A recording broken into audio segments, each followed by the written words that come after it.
এমন ভক্ত আছে যারা মুর্শিদের জন্য নিজের কুরবানি দিয়ে দিছে, আছে না বাবা? নিজামুদ্দিন আউলিয়ার দরবারে আমির খসরু ভালো গান করত, দয়াল গান শুনত।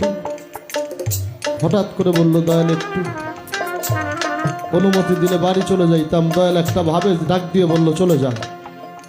যাবার আগে শুনে যার কোনো দিন দরবারে আসবি না।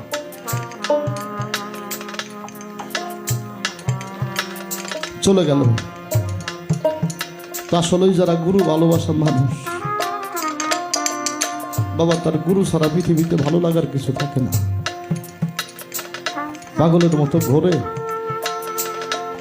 তো হঠাৎ করে পাগল হয়ে গেছে নিজামুদ্দিন আউলিয়া।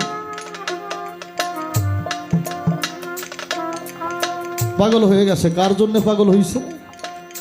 আমির খসরুর জন্য। নিজেই তো বলছে দরবার থেকে চলে যা, কি করে তার কথা বলবে? ভক্তদের ডেকে ডেকে আমারে গান শোনাও, গান শোনাও। গান শুনবো। কাওয়ালের দল যাচ্ছে, কাওয়ালরা গান শোনাচ্ছে। টাকা পয়সা কাছে যা ছিল দিতে দিতে সর্বশেষ পায়ের জুতাগুলি নিয়ে কাওয়ালদের দিয়ে দিছে। কাওয়ালরা জুতাগুলি নিয়ে আমির খসরুর বাড়ির পাশ দিয়ে যায়, দৌড়ে আসছে। ও কাওয়ালের দল, একটু দাঁড়াও, তোমাদের শরীর থেকে না আমার নিজামুদ্দিন আউলিয়ার গায়ের গন্ধ আসে। তোমরা কি আমার দয়ালের দরবারে গিয়েছিলে?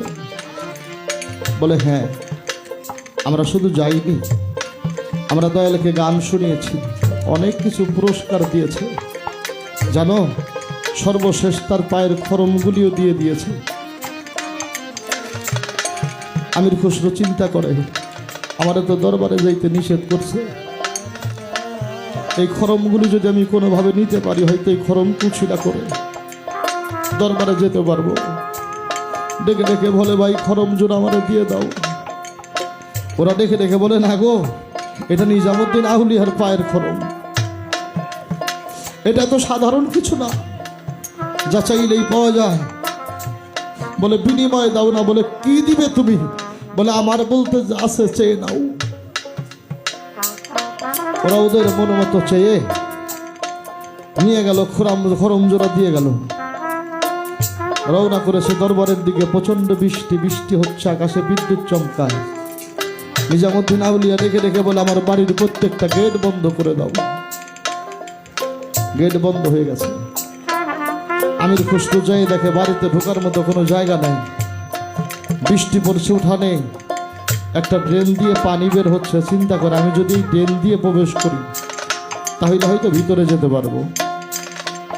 এটা ভাবতে ভাবতেই ড্রেনের ভিতরে যখন মাথা ঢুকাইয়ে দিছে, পানি এমন ভাবে চাপ দিয়ে ধরছে, উনি আর ভিতরেও যাইতে পারে না, বাহিরেও আসতে পারছে না। ড্রেন বন্ধ হয়ে গেছে, উঠানে পানি উঠে গেছে। ভক্তেরা ডেকে ডেকে কয়, বাবা ড্রেনটা বন্ধ হয়ে গেল, বাড়ি তো পানিতে ডুবে গেল, আমরা কি করব? বললো যে একটা বাঁশের মাথা চোখা করে ড্রেনটা পরিষ্কার করো।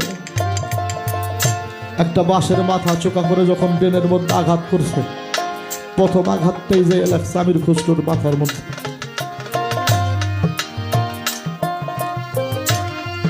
চিৎকার দিয়ে কয়, দয়াল রে, হয়তো আর হবে না, তোর সাথে আর দেখা হবে না। আবার যখন আঘাত করছে, বুকের মধ্যে লাগছে, লাল হয়ে গেছে পানি, রক্তে দৌড়ে গেছে ভক্তেরা। বাবা ড্রেন পরিষ্কার করতে গেলাম, রক্তে পানি লাল হয়ে গেল। কারণটা কি? বলে, একটু দরজা গেট খুলো, বাহির দিয়ে যাও না। যাই দেখো ড্রেনে কি আছে। যাই দেখে দুইটা পাও দেখা যায়। পাও ধরে যখন টান দিয়ে বাহির করছে, তাকে দেখে তার তরিকার ভাই আমির খসরু। পাগল হয়ে গেছে তরিকার ভাই, দৌড়ে ভিতরে গেছে। যে বলল, বাবা এই ড্রেনের মধ্যে আমির খসরু ছিল,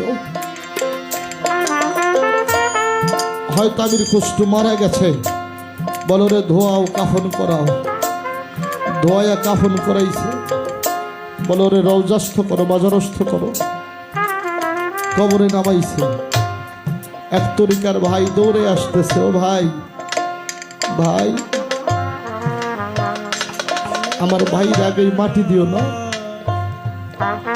বলে কেন?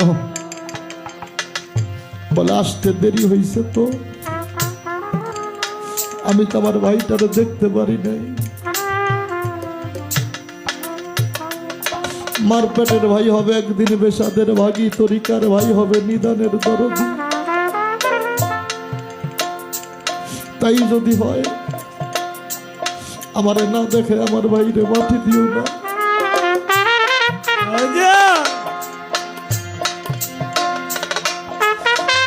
আমির খসরুর মুখের কাপড়টা ঘুষিয়ে দিছি।